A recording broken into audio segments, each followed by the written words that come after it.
sa simbahan. Sana papasok. Ito na kasi.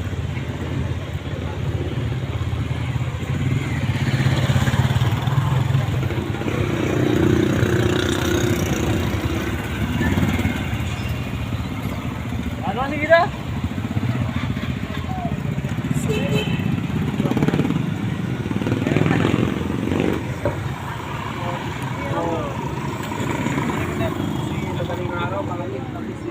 Bukas ng haring araw. Grabe yan.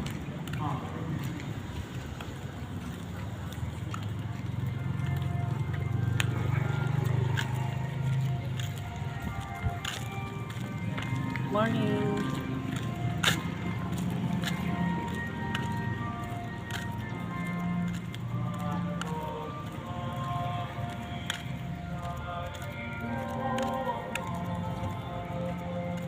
Sarap ng init ng araw.